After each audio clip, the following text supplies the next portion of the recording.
जय हिंद दोस्तों, मैं नवीन शर्मा आप सभी का स्वागत करता हूं। आशा करता हूं आप सब एकदम अच्छे हैं, एकदम बेहतरीन हैं।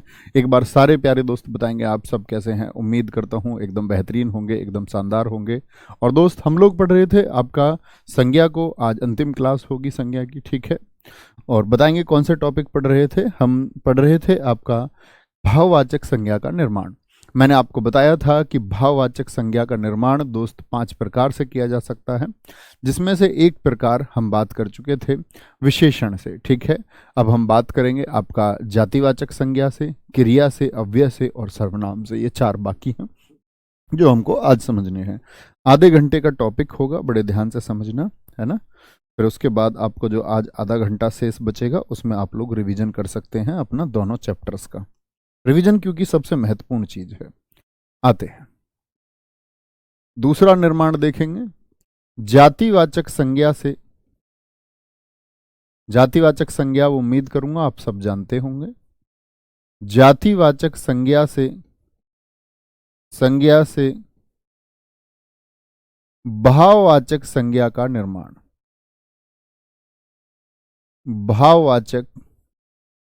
भाववाचक संज्ञा का निर्माण। मित्र कुछ उदाहरण लिखेंगे जो जातिवाचक संज्ञा के आप जानते हो, और ऐसे ही लिखने का कोशिश करना जिनसे भाववाचक संज्ञा बनाई जा सके, जिनसे भाववाचक संज्ञा बनाई जा सकती है, ठीक है। ये देखना होगा आपको। जैसे मित्र क्या बोले जी, जैसे एक शब्द होता है आपका इंसान। इंसान दुनिया में एक है या उस जैसे और भी होते हैं? आप कहेंगे भैया उस जैसे और भी होते हैं। तो इंसान की भाववाचक संज्ञा क्या हो जाएगी? भाववाचक संज्ञा बन जाएगी इंसानियत। इंसानियत क्या बोलेंगे जी? भैया जी इंसानियत बन जाएगी। जैसे दोस्त मैं बोलूं पुरुष दुनिया में अकेला या उस जैसे और होते हैं भैया, पुरुष की बनाए भाववाचक संज्ञा। स्त्री अकेली की अन्य भी हैं, क्या बोलेंगे जी? स्त्री का भाववाचक संज्ञा क्या हो जाएगा? जैसे हम बात करते माता की भाववाचक संज्ञा क्या हो जाएगी? पिता की भाववाचक संज्ञा क्या हो जाएगी? क्या बोलेंगे? बच्चा की भाववाचक संज्ञा क्या हो जाएगी? बच्चा की भाववाचक संज्ञा क्या हो जाएगी?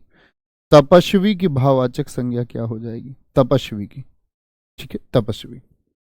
आगे आएंगे।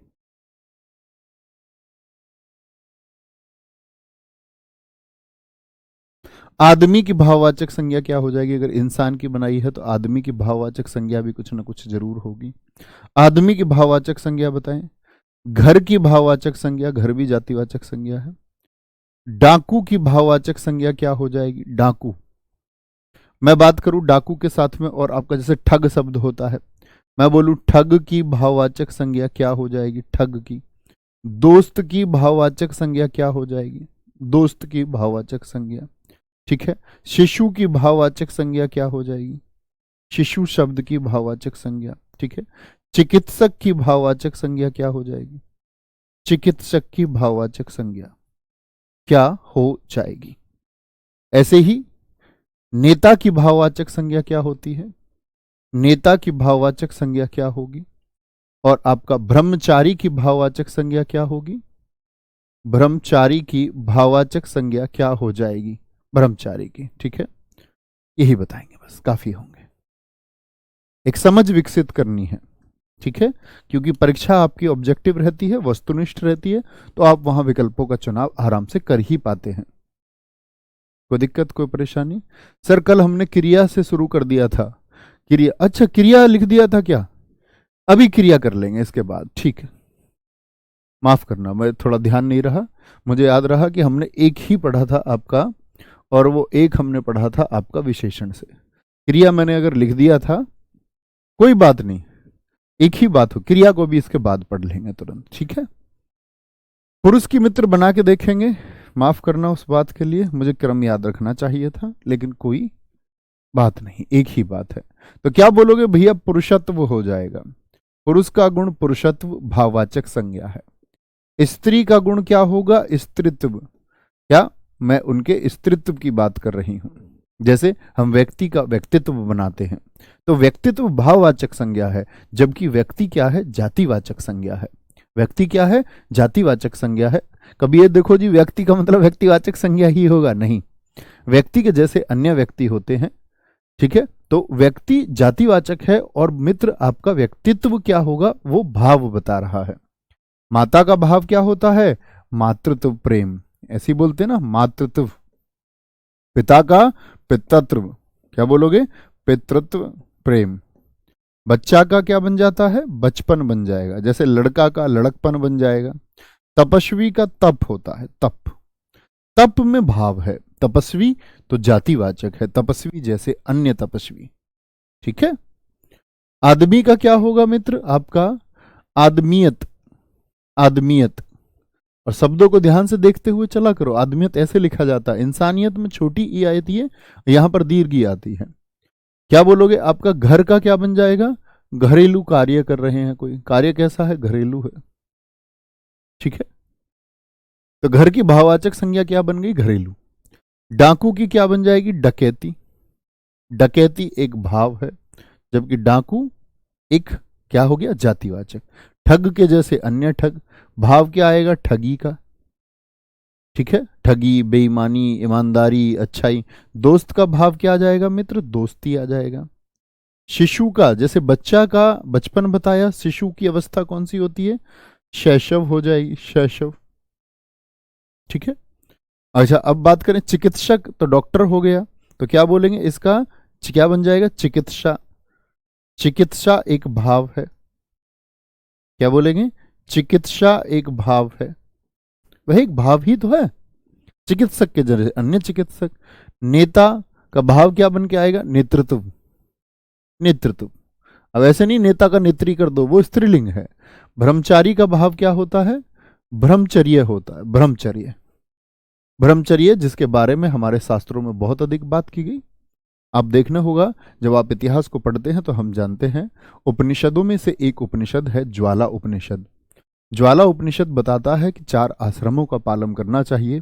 25 वर्ष की अवस्था तक ब्रह्मचर्य, 25 से 50 तक गृहस्थ, और फिर उसके बाद में 50 से लेकर के 75 वानप्रस्थ, और 75 से लेकर के 100 तक सन्यास का, ठीक है। सन्यास का पालन करना चाहिए। तो बना पाएंगे मित्र जातिवाचक संज्ञा से भाववाचक संज्ञा? ऐसे सोचना है। क्या बोलेंगे? एक बच्चे ने कहा है, बड़ा अच्छा प्रश्न पूछा है, जी तपस्वी का क्या तपस्या नहीं हो सकता?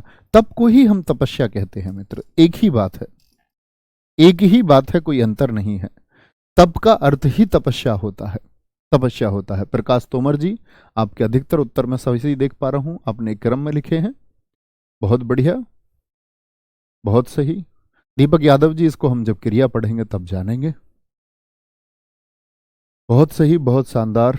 सर जी माफ कीजिए, मत बोला करो टीचर गुरु का रूप होते हैं, नहीं भैया। और निकलता ही यशवती, कोई गुरु टीचर भगवान का रूप नहीं होते मित्र। अब कुछ मिथ निकालिए। भगवान वो होते हैं जो बदले में कुछ नहीं चाहते। ऑनलाइन टीचर्स बदले में आपसे धन चाहते हैं, आपसे पैसा ले लिया, तो हम ईश्वर कैसे हो सकते हैं? सोचने की बात है। हाँ, मैं आपको फ्री पढ़ा रहा होता एप्लीकेशन पर, एप्लीकेशन पर मैं फ्री पढ़ाता, या मैं कहीं कोई व्यवस्थाएं करके, आप कहेंगे भैया कुछ पैसे की जरूरत तो पड़ती है, तभी तो पहुंचा पाते शिक्षा को सब घरों तक। शायद उतना पैसा तो हो भी गया हो कि आजीवन मुफ्त पढ़ाया जा सके, लेकिन कोई पढ़ाता नहीं है ना। सब कहते हैं ना कि भाई आपका कि फ्री नहीं पढ़ाया जा सकता, धन चाहिए ही, और जिसको कुछ चाहिए उसकी तुलना कभी आप जीवन में ईश्वर से मत करना। ईश्वर महान है मित्र, कभी इंसान को ईश्वर तुल्य ना बनाना, उसको ईश्वर की जो महिमा है उसको बनी रहने दो, वहां किसी की तुलना मत करो आप। क्या बोलेंगे? जातिवाचक संज्ञा से भाववाचक संज्ञा का निर्माण। कोई दिक्कत, कोई परेशानी? आप मित्र सफल नहीं होंगे ना? और घर में आपने बंटवारे होते हुए देखे हैं कभी? भाई भाई से चीजें ले लेता है, झगड़ा हो जाता है। माता पिता भी किसी एक भाई का पक्ष ले लेते हैं, माता पिता 3-4 बहनों में से किसी एक का पक्ष ले लेते हैं। होता है ऐसा, संभव नहीं होता, आप सब जानते हैं, ये हकीकत है कि माता पिता अपने सारे बच्चों के लिए एक समान नहीं हो सकते। एक समय पर उनका प्यार बंटवारे की स्थिति में किसी एक की तरफ हो जाता है, अक्सर ऐसा देखा जाता है। तो दुनिया में प्रत्येक व्यक्ति के अंदर कुछ ना कुछ लालच होता है, वो आपको स्वीकार्य होना चाहिए। आगे आएंगे। भैया भगवान पर भी तो पैसे चढ़ाते, अब तुम कुछ भी करो, भगवान ने थोड़ी ना मांगे आपसे पैसे कभी। आते हैं उस एक टॉपिक पर, क्रिया से वापस, थोड़ी बातें ज्यादा पढ़ना। क्रिया से, क्रिया से भाववाचक संज्ञा का निर्माण। क्रिया क्या होती है, तो सबसे पहले तो यही सीखना होगा, क्योंकि जातिवाचक संज्ञा तो जान चुके थे। भाववाचक संज्ञा का निर्माण, क्रिया से भाववाचक संज्ञा का निर्माण। समझना मित्र, बड़े ध्यान से, बड़े ध्यान से।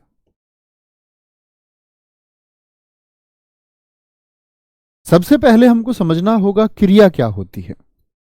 क्या बोलेंगे? सबसे पहले समझना होगा कि क्रिया क्या होती है। क्रिया समझे, क्रिया, हालांकि एक पूरा अध्याय है, वो हम समझेंगे। क्रिया का मतलब होता है जो किसी कार्य के होने का बोध कराए। थोड़ा सा जान लीजिए, लिखने की जरूरत नहीं है, क्रिया में ही लिखेंगे।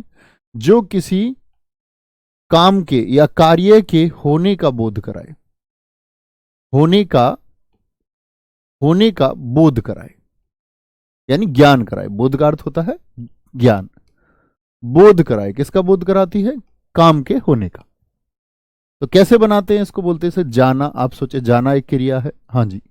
तो जाना में एक बात देखनी होती है, जा धन ना, जा धन ना। तो जा है, ये मूल धातु होती है, मूल धातु, जिसको आप परिवर्तित नहीं कर सकते। और मूल धातु में ये क्या होता है? ना एक प्रत्यय होता है, यानी बाद में जुड़ा हुआ होता है। तो जब मूल धातु में ना प्रत्यय जोड़ दिया जाए तो क्रिया बनती है। क्या बात समझे? इस परिभाषा को हम ऐसे भी बोल सकते हैं, यदि मूल धातु में ना को जोड़ दिया जाए तो क्रिया का निर्माण होता है।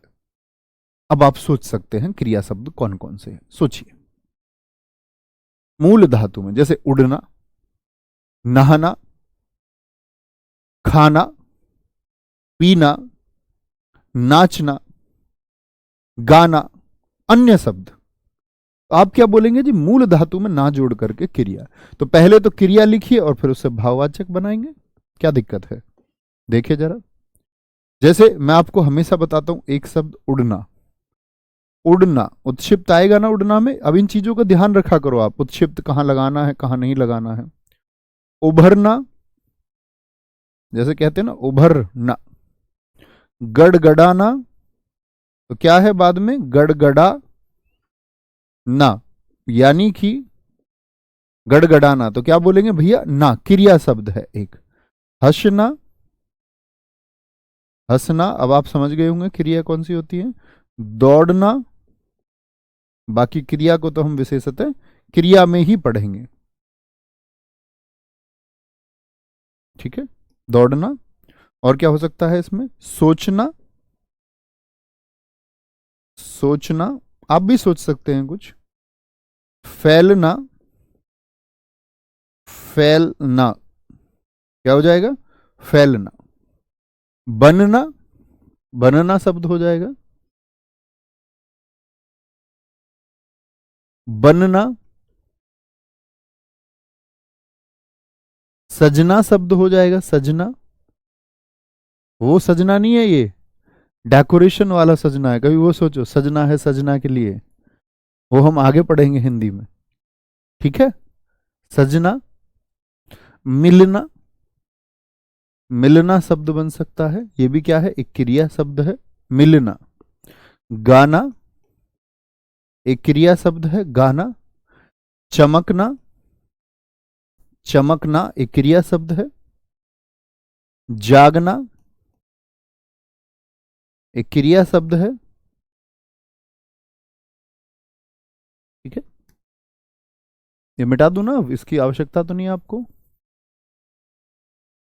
आगे आते हैं।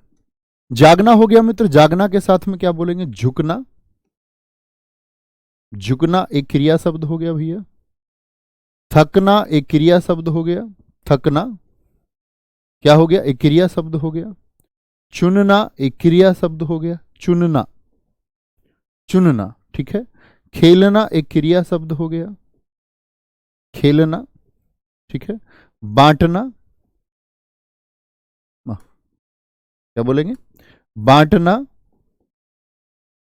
बांटना, ठीक है, बांटना। और क्या बोलेंगे इसमें, बस इतना ही बता दो, ये काफी है, कोशिश करेंगे बनाने की। लिखना भी मेरे बहुत सारे दोस्तों ने लिखा है, और भी बहुत सारे अनेक क्रिया शब्द हो सकते हैं, कोशिश करना, आप कोशिश करना। उड़ना का भाववाचक संज्ञा बनाइए, जो अदृश्य रहती हो, क्या बोलेंगे, उड़ान हो गया, उड़ान। उभरना का उभार हो गया, उभार आ गया है। उभार क्या होता है, आप कहेंगे जी अदृश्य होता है, एक रूप दिखता है, लेकिन उभार एक भाव है। गड़गड़ाना का क्या हो जाएगा, गड़गड़ाहट हो जाएगा, क्या बोलोगे, गड़गड़ाहट। बादलों की गड़गड़ाहट क्या दिखती है, नहीं जी। हंसना का हंसी, हंसना क्रिया है और हंसी भाववाचक संज्ञा है। आप कहेंगे भैया हंसी दिखती तो है, मित्र दांत दिखते हैं, चेहरा दिखता है, उसी को हम नाम देते हैं हंसी का, यानी उसको हम भाव कहते हैं, उसको हम भाव कहते हैं, ठीक है।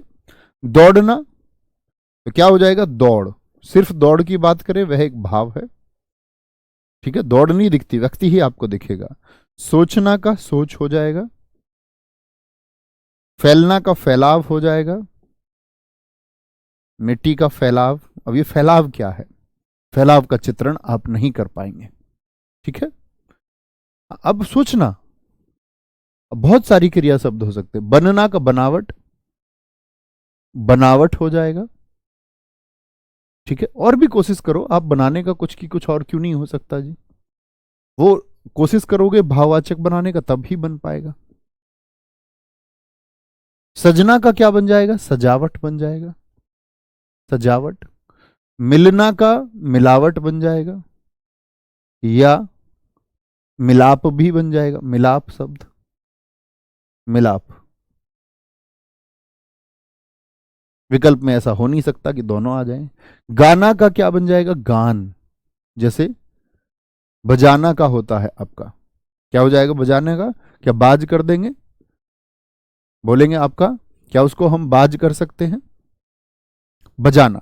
तो यहां पर एक बात समझ में आती है कि प्रत्येक शब्द को आप भाववाचक में बदलने लग जाएं कि सारी जातिवाचक भाववाचक बन जाएंगी, ये सारी क्रिया भाववाचक बन जाएंगे। तो मित्र ये बात कहीं आप नोट कर सकते हैं, ये आवश्यक नहीं है कि समस्त क्रियाएं भाववाचक में तब्दील हो पाए। यदि आपको ना लगे कि कोई शब्द का निर्माण नहीं कर पा रहे, इसका मतलब उस क्रिया शब्द से भाववाचक संज्ञा नहीं बनेगी, ये बात याद रखना। चमकना का चमक ही हो जाएगा, चमक। चमकीला इसलिए नहीं कर सकते क्योंकि चमकीला एक विशेषण है, ये विशेषण में आप जानोगे, मैंने बताया था ना, व्यक्ति लगा लिया करो, चमकीला कपड़ा, चमकीला व्यक्ति, तो वो तो विशेषण हो गया। जागना का क्या हो जाएगा मित्र, जागरण हो जाएगा, जागरण, जागरण। झुकना का क्या हो जाएगा मित्र, झुकाव, झुकाव। थकना का क्या है आपका, थकावट होता है, थकना का थकान भी कर सकते हो, थकावट भी कर सकते हो। चुनना का चुनाव होता है, ये एक भाववाचक है। खेलना का दोस्त खेल होता है, खेल होता है। बांटना का बंटवारा होता है, बंटवारा एक भाव है, बंटवारा। गलती नहीं होनी चाहिए, नहीं होनी चाहिए गलती, नोट करेंगे। रोना का क्या होगा, रोना का मित्र रुलाई होता है, रुलाई, रुलाई होता है। अब प्रयास करना बनाने का, बहुत बढ़िया, बहुत शानदार, बहुत शानदार। डाउनलोड करके वीडियो बाद में नहीं चल रही है मित्र, एप्लीकेशन पर ही पढ़ाई करें। चलो बाकी मैं बात कर लूंगा उस बारे में, क्या इशू हुआ उसको सॉल्व करवाएंगे, क्या कुछ उसमें हो सकता है। नाचना का क्या होगा जी, नाचना का मित्र नाच हो जाएगा। जलना का जलन हो जाएगा, गगन प्रताप सिंह जी आपने बहुत अच्छा लिखा है। चमकदार हो सकता है क्या भैया, नहीं, चमकदार भाव नहीं है, चमकदार घर कह देंगे हम कि चमकदार एक विशेषण होता है मित्र, चमकीला एक विशेषण होता है। अभी आप लोगों ने विशेषण भी नहीं पढ़ा है। संज्ञा, सर्वनाम, क्रिया और विशेषण जब आप पढ़ लेंगे तब जानेंगे। ठीक है। चिल्लाना का क्या होगा सर? चिल्लाना का चिल्लाहट हो जाएगा, चिल्लाहट हो जाएगा मित्र। ठीक है, बहुत बढ़िया। खाकी वाले हैं सर जी, अच्छी बात है, अच्छी बात है। सर बांटना भी तो एक भाव है। नहीं, बंटवारा भाव है, बांटना तो क्रिया है।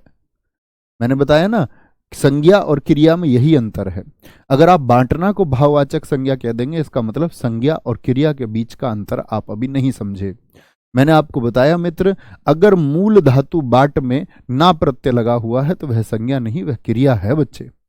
क्या है वह मित्र? वह क्रिया हो जाएगी। तो आपको थोड़ा सा अंतर अभी मैंने समझाया, हालांकि आपने अभी क्रिया नहीं पढ़ा, और ज्यादा जानोगे।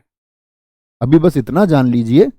ठीक है, बहुत बढ़िया कि जी अगर ना लगा हुआ है मूल धातु में तो क्रिया होगी, उसको कभी संज्ञा नहीं समझना है। बहुत बढ़िया, बोलेंगे जी कोई दिक्कत? मिलना का मिलन हो सकता है, हाँ बिल्कुल हो सकता है, एकदम सही आपने लिखा है, मिलन हो सकता है। ठीक है, मिलन हो जाएगा। बहुत बढ़िया। सर मिठास किससे बनेगा? मिठास यहां क्रिया से नहीं बन सकता है, वो विशेषण से बनता है। मीठा का मिठास बन जाएगा, वो विशेषण से बनेगा दोस्त। बताया नहीं था आपको, मीठा विशेषण है, मिठाई जातिवाचक है और मिठास भाववाचक है। बहुत सही, बहुत शानदार। कूदना का क्या होगा सर? कूद होगा सिर्फ। भागना का सिर्फ भाग होगा, भाग होगा, है ना। बोलना का सिर्फ बोल होगा, सिर्फ बोल। खेलना का बन सकता है, अभी तो बताया खेलना का, खेल हो जाएगा, खेल हो जाएगा। कोई दिक्कत? बहुत बढ़िया, बहुत शानदार। देखो धुलना का क्या होगा? वो धुल बनेगा, इसीलिए बताया ना, मूल धातु जब ना निर्माण कर पाओ तो जो मूल धातु है वो मूल धातु अधिकतम आपका दर्शा देगी किसको? भाववाचक संज्ञा को। खेलना शब्द इसीलिए मैंने आपको बताया। आप कोशिश करें कितनी ही बनाने का, आप बोले जी धुलना से मैं बनाना चाहूं तो क्या बनेगा? इससे एक भाव आए धुलने का, तो धुलना तो क्रिया हो गया। तो आप कहेंगे ना प्रत्यय को हटाएं, तो धुल अपने आप में एक भाव है। धुलने की जो बात कर रहे हैं किसी चीज को, वो अपने आप में एक भाव है। ठीक है, आगे आएंगे। बहुत शानदार। सर नगीना का क्या होगा? बेटा नगीना क्रिया है। नगीना तो मोती को कहते हैं, रत्न को, हीरे जवाहरात को कहते हैं। नगीने का यानी ऐसा थोड़ी होगा कि जहां पर ना है वह सब क्रिया शब्द है। अब बोलो नगी ना कहा मेरे मित्र ने, तो नगीना में ये होना चाहिए ना क्रिया शब्द के लिए, नगी धन्ना। ये कौन सी मूल धातु है मित्र जो क्रिया को दर्शाती है? जैसे जाना में तो भाई साहब मैंने आपको बताया, जाना मैंने आपको बताया, जा एक मूल धातु है जो क्रिया का बोध कराती है, उसमें ना प्रत्यय। नगी कौन सी क्रिया होती है दोस्त? है? सोचना होगा थोड़ा सा, है ना, गलती नहीं करनी है, होशियार बच्चे बनना है। आगे चलें जी, बना पाएंगे? बना पाएंगे, आप ही को सोचना होगा। शब्द मैं हमेशा कहता हूं लाखों करोड़ों हो सकते हैं। चौथा आता है निर्माण आपका अव्यय से भाववाचक संज्ञा। अव्यय से भाववाचक संज्ञा।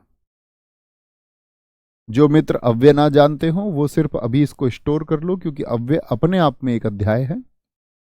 अब इस भाववाचक संज्ञा के निर्माण को हम अव्यय तक नहीं छोड़ सकते थे कि जी पहले अव्यय पढ़ेंगे। अव्यय से भाववाचक संज्ञा का निर्माण, भाववाचक संज्ञा का निर्माण क्या होगा? अव्यय होता क्या है ये समझ लो, थोड़ा सा समझ लो। अव्यय जो होता है मित्र, अव्यय का मतलब हिंदी भाषा में होता है, अव्यय वे अविकारी शब्द, ए माने ना, विकार परिवर्तन को कहते हैं। वे अविकारी शब्द यानी कि ऐसे शब्द हैं जो अविकारी हैं। कैसे शब्द हैं? अविकारी यानी कोई विकार आता ही नहीं, परिवर्तित होते ही नहीं है, परिवर्तित होते ही नहीं है। जैसे समझना, अभी नोट मत करना, लड़का के लिए अच्छा का इस्तेमाल करूं या अच्छी का, ये बता दो। एक शब्द है लड़का, उसके लिए मित्र मैं ऑप्शन ए का चुनाव करूंगा कि बी का? आप कहेंगे भैया अच्छा लड़का या अच्छी लड़का, सीधी सी बात है, अच्छा लड़का, अच्छा लड़का। लेकिन अगर मैं लड़की का इस्तेमाल कर रहा हूं तो ऑप्शन बी का इस्तेमाल करना होगा जी, अच्छी लड़की। तो ये किसके अनुसार बदला, अच्छा लड़का और अच्छी लड़की? आप कहेंगे ए और बी का चुनाव लिंग की वजह से हुआ, लिंग की वजह से हुआ, जेंडर की वजह से हुआ। तो लिंग की वजह से अच्छा बदल गया, अच्छी में बदला कि नहीं बदला? हाँ जी बदला। तो अविकारी मैं आपको आगे चल के समझाऊंगा कि अविकारी का मतलब होता है जो लिंग वचन कालकारक के अनुसार कभी नहीं बदलेंगे। लिंग वचन कालकारक के अनुसार नहीं बदलते हैं। अभी बस थोड़ी सी परिभाषा जान लीजिए, कभी मैं पूछूं तो ये आप मुझे बताएंगे। लिंग वचन कालकारक के, लिंग वचन कालकारक के अनुसार नहीं बदलते हैं, कारक के अनुसार नहीं बदलते हैं, अनुसार नहीं बदलते हैं। जैसे अभी ये लिंग की दृष्टि से बदल गया, बदलते हैं। जैसे मैं बोलूं मोटा, मोटा को बदल दोगे लिंग की दृष्टि से या नहीं? क्या कर दोगे? मोटा को लिंग की दृष्टि से बदल दोगे, बोलोगे हाँ भैया मोटी लड़की, बदल जाएगा, कोई दिक्कत ही नहीं है, कोई परेशानी ही नहीं है, बदल जाता है। ठीक है।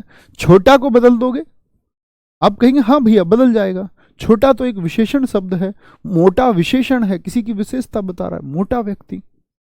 तो जो संज्ञा, सर्वनाम, क्रिया और विशेषण है वो चारों विकारी होते हैं, वो चारों बदल जाते हैं, लेकिन अव्यय नहीं बदलते कभी भी। जैसे जी कुछ शब्द बताएं, अधिक को बदल के बताइए।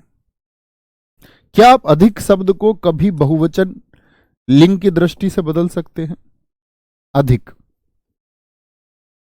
बोल के बताओ। जैसे मोटा का मोटी कर दिया था, अधिक का आपने कभी देखा अधिको, यानी बहुवचन बनता हुआ देखा? या लिंग की दृष्टि से कभी आपने देखा हो अधिके? या काल की दृष्टि से कभी? ये तो अभी आप जानते नहीं काल क्या होता है, कारक क्या होता है, वो तभी समझाऊंगा। Very good. तो अधिक शब्द को तब्दील नहीं किया जा सकता, लेकिन इसकी भाववाचक संज्ञा बनती है अधिकता। तो इसको जो बच्चा ना जाने वो अव्यय तक बचा रहने दे, जब अव्यय वो समझ जाएगा तो अपने आप ही समझ जाएगा। निकट को कभी भी तब्दील नहीं किया जा सकता, बदला नहीं जा सकता। निकट को क्या बोलोगे? निकटता, निकटता होता है, एक भाव है, निकटता का भाव है। ठीक है। समीप, इस शब्द को कभी समीपो, समीपी नहीं लिख सकते हैं आप, तो बोलेंगे समीप का होता है सामीप्य। ये एक भाव है सामीप्य, दो वस्तुएं सामीप्य में थी। मना, मना कर देना, इसका भाववाचक होता है मनाही। क्या होता है? मनाही, मनाही होता है। जैसे हा हा, इसको हा हे हा ही नहीं कर सकते, जो ये हाहाकार मचता है, हाहाकार। कल मुखर्जी नगर में आग लग गई, क्या हो गया? हाहाकार मच गया। बहुत स्टूडेंट्स ऐसे भर रखे मुखर्जी नगर में, एक के ऊपर एक छात्र है, एक के ऊपर एक छात्र। सीढ़ी इतनी है कि एक आदमी चढ़े और दूसरा उतरे तो उतर ना पाए, अटकना तय है। इतनी पतली सीढ़ियां बना रखी, 5-5 मंजिल तक, और उसी में स्टूडेंट रह रहे हैं। स्टूल भर जगह नहीं है बैठने की, लेटने के लिए खाट भर जगह नहीं है, लेकिन छात्र रुक रहे हैं। ऐसी व्यवस्था कैसे सही मैनेज की जा सकती है? बहुत कमी रहती है, वायरिंग कितनी पुरानी है, आग लग जाती है। आज वो समय नहीं है, आपको कहीं बहुत अधिक पैसे खर्च करने की जरूरत नहीं है। बाकी संतुष्टि की बात होती है, किसको कहां मिले कहां ना मिले। ठीक है। क्या बोलोगे जी? निकटता हो जाएगा। एक दोस्त ने पूछा है, हमारे दोस्त ने पूछा है कि जी निकट का क्या निकटतम नहीं कर सकता? नहीं दोस्त, निकटतम नहीं कर सकते। क्यों जी? क्योंकि निकटतम विशेषण को दर्शाता है। यह मैं आपको विशेषण में बताऊंगा कि विशेषण की 3 अवस्थाएं होती हैं। ठीक है। एक मूल अवस्था होती है, एक उत्तर अवस्था होती है और एक उत्तम अवस्था होती है। आप जान पाएंगे जब आप विशेषण सारे बच्चे पढ़ेंगे तो आप जानेंगे तम जिन शब्दों में लगा हुआ है वो विशेषण की उत्तम अवस्था को दर्शा रहे हैं। जैसे निकटतम हो गया, तो निकटतम क्या हो गया? विशेषण की उत्तम अवस्था, तो यानी कि विशेषण को दर्शाएगा। और हम विशेषण नहीं बना रहे मित्र, हम क्या बना रहे? हम बनवा रहे हैं आपसे भाववाचक संज्ञा। जैसे अधिक शब्द कोई लीजिए, बड़ा अच्छा प्रश्न आपका था। अधिक शब्द को मित्र अगर हम ले, अधिक अपने आप में एक क्या है? मूल अवस्था है। अधिक से बनेगा अधिकतर, अधिकतर, और अधिकतर का उत्तम अवस्था जो होगी वो अधिकतम होगी। ये तो अंग्रेजी वाले बच्चे भी जानते होंगे ना। डिग्रीज तो आपने भी पढ़ी होंगी ना एडजेक्टिव की, कंपैरेटिव डिग्री और सुपरलेटिव डिग्री, ये सब जानते हैं। ये डिग्री है, तो डिग्री किसकी है? एडजेक्टिव की, यानी अवस्थाएं किसकी हैं? विशेषण की। तो तम नहीं लगाना है, समझे बात को? बड़ा अच्छा। कभी कभी कोई बच्चा इतना अच्छा डाउट पूछ लेता है कि उसकी वजह से अन्य बच्चों की भी मस्तिष्क का विकास हो पाता है। बहुत शानदार। कोई दिक्कत, कोई परेशानी? सर समीप का समीपता नहीं कर सकते, समीपता कोई शब्द नहीं होता दोस्त, ठीक है। बहुत का जी बहुत्व नहीं कर सकते दोस्त, त्व शब्द आपने जोड़ा कहां? एक हमारे मित्र का कहना है बहुत का क्या हम बहुत्व नहीं कर सकते? आपने तो मूल शब्द को ही खत्म कर दिया ना। अगर मैं कहता, आप ये कहते बहुतत्व कर सकते हैं जी, नहीं, तब भी मैं कहता ये कोई शब्द नहीं है। यहां तो आपने शब्द का ही निर्माण गलत कर दिया था। ऐसे करने का प्रयास करते तब भी गलत होता। बहुतत्व कोई शब्द नहीं होता, शब्द होता है बहुतायत, यानी अधिक मात्रा में। ठीक है, बोलेंगे जी। कोई दिक्कत, कोई परेशानी? सर परस्पर से बन जाएगा क्या? नहीं, परस्पर से विशेषण शब्द बनता है पारस्परिक। ये मैं आपको जब प्रत्यय सिखाऊंगा लगाना, तब एक प्रत्यय बताऊंगा, तब मैं आपको बताऊंगा एक प्रत्यय के द्वारा अशुद्धियां, वर्तनी और कैसे शब्द बनते, पारस्परिक, साप्ताहिक, भौगोलिक, शैक्षणिक, ऐतिहासिक, राजनीतिक, इन शब्दों का कंफ्यूजन तब आपको दूर होगा। समझे आगे? वेरी गुड, उम्मीद करूंगा समझ पाए होंगे। पांचवे की तरफ चलते हैं। पांचवा और अंतिम है सर्वनाम से भाववाचक संज्ञा का निर्माण। सर्वनाम से, अगर कोई मित्र ऐसा हो कि वो बोले जी थोड़ा अव्यय समझ में नहीं आया, तो मित्र फिर आपको वेट करना होगा, ठीक है। फिर अव्यय चैप्टर के बाद ही समझ में आएगा, तब इसको रिलेट कर लेना, नोट बना के लिख लो। अव्यय पढ़ने के बाद में इसको फिर से एक बार पढ़ूंगा, क्योंकि जो पहली बार पढ़ रहे हो अव्यय को, उनको थोड़ा मुश्किल हो सकती है। सर्वनाम से भाववाचक संज्ञा का निर्माण। भाववाचक संज्ञा का निर्माण, भाववाचक संज्ञा का निर्माण। यहां पर मित्र एक बात समझनी होगी हमको कि भैया आप सर्वनाम बताइए। हालांकि अगला अध्याय आप सर्वनाम ही पढ़ने वाले हैं, कल से देखेंगे। सर्वनाम होते क्या हैं? अंग्रेजी में जानने ज्यादा आसान होते हैं। First person I we, second person you, third person he she it they. ज्यादातर हम 9वीं क्लास से पढ़ लेते हैं। बोले भैया अंग्रेजी में हाथ तंग, तो फिर हिंदी में पढ़ते हैं। मैं तुम, क्या बोलते हैं? मैं और हम, फिर तुम, ये कुछ सर्वनाम शब्द होते हैं। मैं, आई वी, मैं हम, यू का तुम हो जाता है, ही सी इट दे का यह वह ये वे, यह वह ये वे। प्रश्नवाचक भी होते हैं, कौन क्या, अगले ही चैप्टर में जान जाओगे, कल तक का थोड़ा इंतजार कर लो, ठीक है। 11 सर्वनाम शब्द होते हैं, सर्वनाम के भेद 6 होते हैं। तो सर्वनाम मैं से बनने वाले शब्द, या आप से बनने वाले शब्द, या तुम से बनने वाले शब्द, ऐसे शब्दों को हम बोलते हैं सर्वनाम से भाववाचक। कैसे जी? जैसे मैं का एक शब्द होता है अहम, अहम, अहम। अहम से कौन सा शब्द बनेगा भाववाचक संज्ञा का? अहंकार, अहंकार, जो रावण को हो गया था, अहम, ठीक है। निज, कल मैं आपको बताऊंगा, निज निजवाचक सर्वनाम होती है। निज तब बोलते हैं, जैसे भैया मैं अपने घर में स्वयं पोछा लगाती हूं, भैया मैं अपने सारे काम खुद करती हूं, भैया मैं स्वयं जाके पुलिस की नौकरी करते हुए भी लोगों की मदद करने का प्रयास करता हूं, भैया मैं स्वयं पुलिस में होते हुए भी लोगों को, बच्चों को पढ़ाने का काम करता हूं। स्वयं स्वयं का जो भाव है वह निज है, कल आप जानेंगे इस बात को। तो निज से एक चीज बनती है, आपका निज सर्वनाम से निजत्व। जो मेरे मित्र ये सोचे कि जी निज सर्वनाम कैसे, उनको कल का वेट करना होगा। एक होता है अपना, अपना भी क्या है, सर्वनाम शब्द है, आप से बनता है। भाव होता है इसका अपनापन, अपनापन, ठीक है, क्या बोलोगे, अपनापन होता है। एक सर्व शब्द होता है जिससे सर्वस्व बनता है, सर्वदा भी हम कह सकते हैं, सर्वस्व और सर्वदा, सर्व मतलब सब की बात करें, सर्वदा शब्द बनेगा, ठीक है। ये सर्वनाम शब्द होते हैं। सर्वनाम वही शब्द होते हैं जो संज्ञा के शब्द पर, संज्ञा के स्थान पर बोलेंगे, संज्ञा के स्थान पर। बहुत शानदार, कोई दिक्कत कोई परेशानी? चलो जी, कोई दिक्कत कोई परेशानी। एक हमारे मित्र का बड़ा अच्छा प्रश्न आया है। उन्होंने कहा है कि जितने भी अव्यय आपने बताए वह सब विशेषण भी हैं। नहीं, आप इस्तेमाल करके देखें, ये किसी व्यक्ति की विशेषता नहीं बताएंगे, किसी की भी नहीं, ठीक है। हाँ, जो हमने छोटा आदि इस्तेमाल किए थे वह सब विशेषण थे, ठीक है, कोई दिक्कत कोई परेशानी?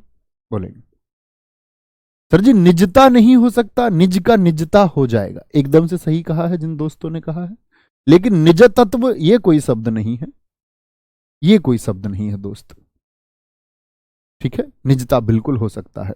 श्याम कुमार जी, अन्य दोस्तों ने भी लिखा, एकदम से ठीक है। कोई परेशानी कोई परेशानी? बोलेंगे जी, बोलेंगे जी कोई परेशानी नहीं, धैर्य के साथ पढ़ें।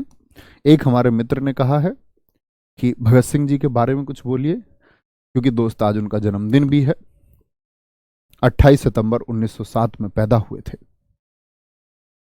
और मित्र, सबसे बड़ी बात यह है कि हम लोग अक्सर अपनी परिस्थितियों में, कैसी परिस्थितियां, विषम परिस्थितियों में हम लोग कई बार झुक जाते हैं, कई बार हम हार मान लेते हैं। लेकिन एक जवान लड़के ने 1907 से, आप समझ सकते हैं 1926 में कितनी उम्र उनकी रही होगी। 1926 में आप कहेंगे भैया 19 वर्ष उनकी उम्र रही होगी। एक संगठन खड़ा किया था उन्होंने, नौजवान सभा, और उस समय लाखों सक्रिय सदस्य उसमें थे। तो वो लोग उन्होंने अपने फन के लिए नहीं जोड़े, एक संकल्प लिया था, और उस संकल्प के लिए अपना पूरा जीवन भी चला जाए, उस एक बात पर हमेशा अडिग रहे।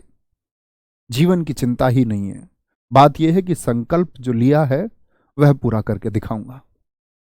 ये सबसे बड़ी एजुकेशन हमको भगत सिंह जी से या अन्य क्रांतिकारियों से भी मिलती है। 1926 के बाद में आप जानते ही हैं 1931 में कैसे हंसते हंसते फांसी के फंदे को चूम गए। मैंने भगत सिंह जी को बहुत पढ़ा है। एक क्वेट में उनका, बार बार उनका कोट है जिसको मैं बोलता हूं, गांधी जी तुम नोटों दे विच हंसदे हो, भगत सिंह तुम दिल दे विच बसदे हो। भगत सिंह हम पूरे देश के लिए प्रेरणा का स्रोत है। और आप कहें कि मैं ये कह सकता हूं कि मेरी आंखें इस समय नम हो रही हैं, क्योंकि जितना मैंने उनको पढ़ा, मैंने उनको जाना, तो मैंने देखा कि बलिदान की इतनी भावना अन्य लोगों में भी हुई है, लेकिन युवा जोश जो है वह अन्य क्रांतिकारियों में भी रहा, खुदीराम बोस जैसे लोगों में रहा। कम उम्र में बेशक उनसे ज्यादा जोश भी कई लोगों में रहा, लेकिन जोश के साथ साथ में होश, योजना बनाना कि ब्रिटिश सरकार को हम इस प्रकार झुकाएंगे।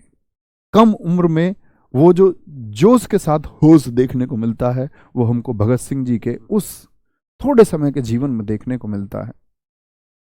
तो वो हमेशा हमारे दिलों के बीच बसते रहेंगे, कोई दो राय नहीं है। और फक्र है हमें कि हमारे देश में ऐसे क्रांतिकारी पैदा होते हैं, ऐसी माताएं जन्म देती हैं। भगत सिंह जी ने कहा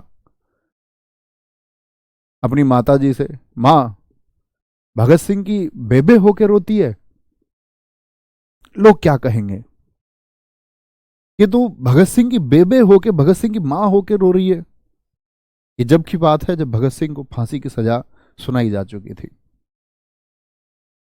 माँ ने कहा, और सुनना, और थोड़ा हृदय, कान से सुनना अलग बात, हृदय से सुनना। उनकी माँ ने कहा कि भगत सिंह, मुझे इस बात का दुख नहीं है, इस बात का दर्द नहीं है कि तुमको फांसी हो रही है। भगत सिंह, मुझे दर्द इस बात का है कि इस प्रकृति ने मुझे ऐसे पुत्र और क्यों नहीं दिए।